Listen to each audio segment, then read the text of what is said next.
എല്ലാവരും ഒന്ന് സൈഡ് മാറി കൊടുക്കണം. സൈഡ് ഇങ്ങോട്ടേക്ക് ഇടത്തോട്ടേക്ക് ഒന്ന് മാറിക്കണം. ഇദ്ദേഹത്തെ ബുദ്ധിമുട്ടിക്കരുത്. ഇദ്ദേഹം ഭയങ്കര ബുദ്ധിമുട്ടോടെ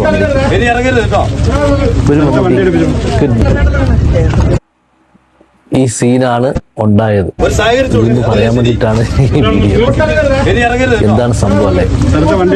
ഇന്നലെ മമ്മൂട്ടി വയനാട്ടില്, സിനിമാ നടൻ മമ്മൂട്ടി വയനാട്ടില് സർക്കാർ വെച്ച, അല്ലെങ്കിൽ സർക്കാർ നമ്മുടെ മുണ്ടക്കൈ ചൂരൽമല ദുരിതത്തിൽപ്പെട്ട ആളുകൾക്ക് വെച്ചു കൊടുത്ത, അത് സർക്കാർ കൊടുത്തതല്ല, അത് അവിടെ നിൽക്കട്ടെ, ഞാൻ പറയാം. അവിടെ വന്ന് സന്ദർശിക്കാൻ വന്നു.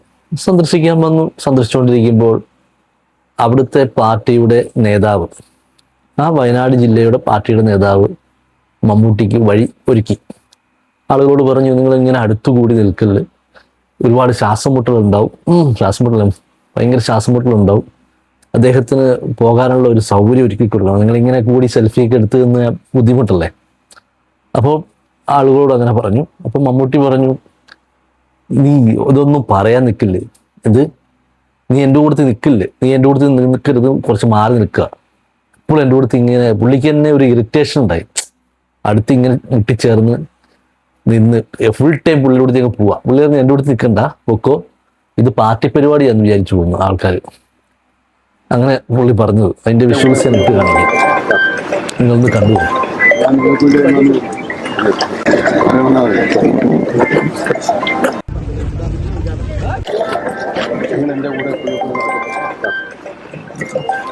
ഇതാണ് സത്യത്തിൽ അവിടെ ഉണ്ടായത്. ഇതില് ഇപ്പോൾ പറയുന്നത് ആളുകൾ മമ്മൂട്ടിക്കൊരു ബഹുമാനക്കുറവ് ഉണ്ടായി എന്നുള്ള ഒരു സംഭവമാണ് അവിടെ പറയുന്നത്. ഇതിന്റെ റിയാലിറ്റി എന്ന് പറഞ്ഞാൽ, പുള്ളി ഒരു സാധാരണ രീതിയിൽ ഒരു വിസിറ്റിങ്ങിന് വന്നു, അത് കാണുമ്പോൾ ഇദ്ദേഹം വഴിയൊരുക്കുന്നു, അങ്ങനെ പറഞ്ഞു പോയതാ. അതിലൊരു വിവാദം സൃഷ്ടിച്ചത് എന്തിനാണെന്ന് എനിക്ക് മനസ്സിലായിട്ടില്ല. ഇതൊക്കെ ഓൺലൈൻ മാധ്യമങ്ങളും മീഡിയകളുടെയൊക്കെ തമ്മിത്തല്ല, അല്ലെങ്കിൽ സെൻസേഷണൽ ന്യൂസാണ്. ഇതൊക്കെയാണ് സെൻസേഷൻ അല്ലേ? ആളുകളെ വ്യൂവർഷിപ്പ് കിട്ടാൻ വേണ്ടി. എനിക്ക് ഏറ്റവും ഇഷ്ടപ്പെട്ട് എന്താണെന്നറിയോ, മമ്മൂട്ടി ലാസ്റ്റ് മാധ്യമപ്രവർത്തകരോട് പറഞ്ഞ ആ ഒരു ഡയലോഗാണ് എന്നെ അങ്ങ് പിടിച്ചു കുലുക്കിയത്. ശരിക്കും പറഞ്ഞാൽ മമ്മൂട്ടി ഒരിക്കലും അങ്ങനെ പറയുമെന്ന് ഞാൻ സ്വപ്നത്തിൽ പോലും കരുതിയിട്ടില്ല. കാരണം അങ്ങനെ ഒരു സ്റ്റേറ്റ്മെന്റ് മമ്മൂട്ടി വന്ന് മാധ്യമങ്ങളോട് പറയുമെന്ന് പാർട്ടിക്കാരോ അല്ലെങ്കിൽ ഗവൺമെന്റ് പോലും വിചാരിച്ചിട്ടുണ്ടാവില്ല. കാരണം നമ്മുടെ ഇപ്പോൾ ഭരിക്കുന്ന ഗവൺമെന്റിന്റെ എല്ലാ പരിപാടികളിലും ശ്രീ മമ്മൂട്ടിയാണ് പങ്കെടുക്കുകയാണ്. എല്ലാ പരിപാടികളിലും പങ്കെടുക്കുന്നുണ്ട്, അവാർഡ് ദാനത്തിലായാലും എല്ലാത്തിലും. അപ്പോൾ ഇതിൽ പറഞ്ഞത് ഇങ്ങനെയാണ്, അദ്ദേഹത്തിന്റെ സ്റ്റേറ്റ്മെന്റ് ഇതാണ്, ഇത് സാധാരണക്കാരുടെ പൈസയാണ്, സാധാരണക്കാർ കൊടുത്ത ആ പൈസ കൊണ്ട് സർക്കാർ വീട് നിർമ്മിച്ചു നൽകുന്നത് ഒരു സത്യാവസ്ഥയാണ് അല്ലേ? നമ്മൾ ഈ ദുരന്തം വന്നപ്പോൾ ഒരുപാട് പേര് പല മേഖലയിൽ നിന്ന്, ഇപ്പൊ സാധാരണക്കാരന് ഒരു കുടിലിൽ കിടക്കുന്ന ആള് മുതൽ അല്ലെ, പട്ടുമത്തയിൽ ഉറങ്ങുന്ന അല്ലെ വൻകിട മുതലാളിമാർ മുതൽ, ഗൾഫ് രാജ്യങ്ങളിലുള്ള ലുലു മുതലാളിയെ പോലത്തെ അങ്ങനത്തെ വൻകിട മുതലാളിമാർ മുതൽ പല രാജ്യങ്ങളിൽ നിന്നും വിദേശികൾ, അല്ലെങ്കിൽ നമ്മുടെ ഗൾഫ് മേഖലയിൽ വർക്ക് ചെയ്യുന്ന പ്രവാസികൾ എല്ലാവരും കളക്ട് ചെയ്ത് കോടാനുകോടി രൂപ നമ്മുടെ സർക്കാരിൻ്റെ കയ്യിലേക്ക് കൊടുത്തു. ആ പണം കൊണ്ടാണ് പുനരധിവാസം എന്ന് പറയുന്ന ഈ വലിയ മഹത്തായ സംഭവം ഇവിടെ അരങ്ങേറിയത്. അതാണ് ഈ സ്ഥലം ഏറ്റെടുക്കി വീട് വെച്ച്. അപ്പൊ എല്ലാവർക്കും തുല്യമായ അഭിമാനത്തോടെ നമുക്ക് പറയാൻ കഴിയും. അത് തന്നെയാണ് മമ്മൂട്ടി പച്ച മലയാളത്തിൽ പറഞ്ഞത്, ഇത് നമ്മുടെ സോഷ്യൽ ക്യാപിറ്റലാണ്. അതെങ്ങനെ പെട്ടെന്ന് എല്ലാവർക്കും മനസ്സിലാവണമെന്നില്ല, ചില വാക്കുകൾ ആർക്കും അങ്ങനെ. സോഷ്യൽ ക്യാപിറ്റൽ എന്ന് പറഞ്ഞാൽ സാമൂഹികമായിട്ടുള്ള നമ്മുടെ പണം, സാമൂഹിക പണമാണ്. അതായത് നമ്മുടെ ആളുകളുടെ പണം, നമ്മൾ ഓരോരുത്തരുടെയും, കേരളത്തിൽ താമസിക്കുന്നവരും വിദേശത്ത് താമസിക്കുന്നവരും പ്രവാസികളും ഓരോ വ്യവസായികളും എല്ലാവരുടെയും കൂടെ ചേർന്ന ടോട്ടൽ തുകയാണ് ഈ സോഷ്യൽ ക്യാപിറ്റൽ എന്ന് പറയുന്നത്.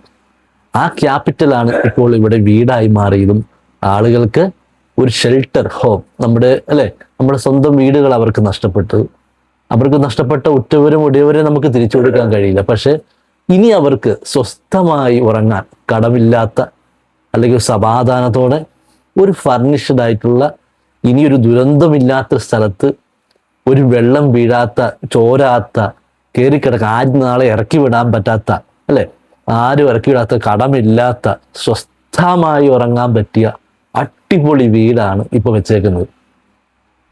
അതിന്റെ ഇപ്പോഴത്തെ അവസ്ഥ അങ്ങനെയാണ്. അത് കണ്ടപ്പോൾ ഉള്ള റിപ്പോർട്ട് ചെയ്തേക്കുന്നത് വളരെ മനോഹരമായിട്ടുള്ള വീടുകളല്ല, അതിന് ഫർണിച്ചർ വരെ കൊടുക്കുമെന്ന് പറഞ്ഞേക്കുന്നത്.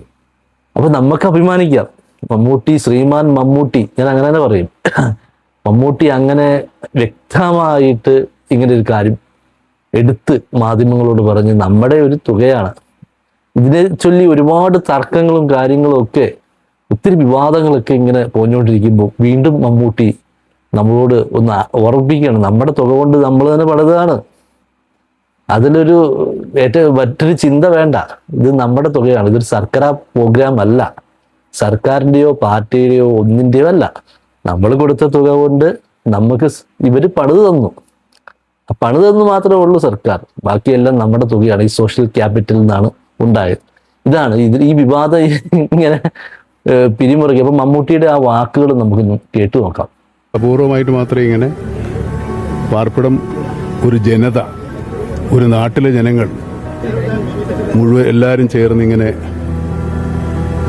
നിരാശ്രയരായ ഇങ്ങനെ ഒരു ലാഭത്ത് സംഭവിച്ച ആളുകൾക്ക് വേണ്ടി ഇത്രയേ ഉള്ളൂ സംഭാവന ചെയ്യുന്നുണ്ട്. ഇതാണ് പല മീഡിയാസും നമ്മുടെ ജനങ്ങളുടെ അല്ലെങ്കിൽ വാർത്താ മാധ്യമങ്ങളും അതുപോലെ തന്നെ യൂട്യൂബർമാർ സർക്കാർ കൊടുക്കുന്നത് അവരുടെ റേറ്റിംഗ് ഇങ്ങനെ കൂട്ടാൻ വേണ്ടി കാഴ്ചക്കാരെ കൂട്ടാനും ഒക്കെ വിവാദങ്ങൾ സൃഷ്ടിക്കുകയാണ്. കേരളത്തിലെ ഈ കംപ്ലീറ്റ് സംഭവങ്ങളും വിവാദങ്ങൾ ഉണ്ടാകുന്ന എല്ലാ ചാനലുകളും അല്ലെങ്കിൽ യൂട്യൂബർമാരും എല്ലാം സെൻസേഷന് വേണ്ടി അല്ലേ, സെൻസേഷൻ എന്ന് പറയുന്ന ഒരു സാധനം ഈ പറഞ്ഞ ചാനലുകൾക്ക് മാത്രമല്ല, പണ്ട് പത്രങ്ങൾക്കായിരുന്നെങ്കിൽ പിന്നീട് കാലഘട്ടത്തിനനുസരിച്ച് മാറി വന്നപ്പോഴത്തേക്കും ന്യൂസ് ചാനലുകൾക്കായി.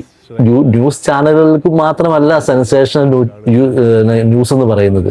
ഇപ്പോഴല്ല യൂട്യൂബിൽ വർക്ക് ചെയ്യുന്ന ഇതൊക്കെ ഒരു വർക്ക് തന്നെയാണ് അല്ലേ, യൂട്യൂബ് ചാനലുകളൊക്കെ ഒരു ജോലി തന്നെയാണ്, അതൊരു വരുമാന മാർഗം തന്നെയാണ്, ഫുൾ ടൈമായി ചെയ്യുന്നവരൊക്കെ ഉണ്ട്. അപ്പൊ അവർക്കെല്ലാം സെൻസേഷണൽ ന്യൂസുകൾ ഉണ്ടെങ്കിൽ മാത്രമേ പെട്ടെന്ന് ആളുകൾ കാണുകയുള്ളൂ. അങ്ങനെയാണ് പെട്ടെന്ന് ആളുകളിലേക്ക് റീച്ച് എത്തിയെങ്കിൽ മാത്രമേ ഈ തുക കൂടുതൽ പൈസ കിട്ടുള്ളൂ. ജോർജ് കുട്ടി എന്ന് പറഞ്ഞ സാധനം കിട്ടണമെങ്കിൽ കുറെ ആളുകൾ കണ്ടെങ്കിൽ മാത്രമേ, നല്ലൊരു കണ്ടന്റിന് മാത്രമേ നല്ല പൈസ കിട്ടുള്ളൂ. അതുകൊണ്ട് തന്നെ കണ്ടന്റിന്റെ ക്ഷാമം വരുമ്പോൾ ഇതുപോലത്തെ ചെറിയ സംഭവങ്ങൾ വരെ ഇപ്പോൾ ഏത് ചെറിയ സംഭവം കിട്ടിയാലും അത് അങ്ങ് വെട്ടി കീറി അതങ്ങ് വലിച്ച് കീറി അങ്ങ് എടുക്കുക. ഇപ്പൊ ഇതിന്റെ പ്രശ്നത്തെ ചൊല്ലി ഈ വയനാട്ടിലെ പുള്ളിക്കും വിഷയമില്ല, മമ്മൂട്ടിക്കും വിഷയമില്ല. ഇതിന്റെ പേര് മമ്മൂട്ടി മാപ്പും ചോദിച്ചു. അവർക്ക് യാതൊരു വിഷയമില്ല. ഇത് കണ്ടുകൊണ്ടിരുന്ന എല്ലാ ജനങ്ങൾക്കും അല്ലെങ്കിൽ ഇത് എന്നാ ചർച്ച ആക്കുന്ന യൂട്യൂബിലെ മാധ്യമങ്ങൾ, അതുപോലെ സാധാരണ TV-യിലെ മാധ്യമങ്ങൾ, ഇവർക്ക് മാത്രമേ ഇത് വിഷയമുള്ളൂ. എന്തൊരു ചൊറിച്ചിലാന്ന് നോക്കണം അല്ലേ. കഞ്ഞൂടിയുടെ അരിപ്പൈസയ്ക്ക് വേണ്ടിയുള്ള ഈ കഠിനാധ്വാനം ഈ തുടങ്ങിയിട്ട് കുറെ വർഷങ്ങളായി അല്ലേ. ഇങ്ങനത്തെ സെൻസേഷണൽ ആയിട്ടുള്ള ന്യൂസുകളാണ് എല്ലാവരുടെയും വരുമാനമാർഗം എന്ന് പറയുന്നത്. അപ്പോൾ മറ്റൊരു വിഷയമായി കണ്ടുമുട്ടാം. Okay, by.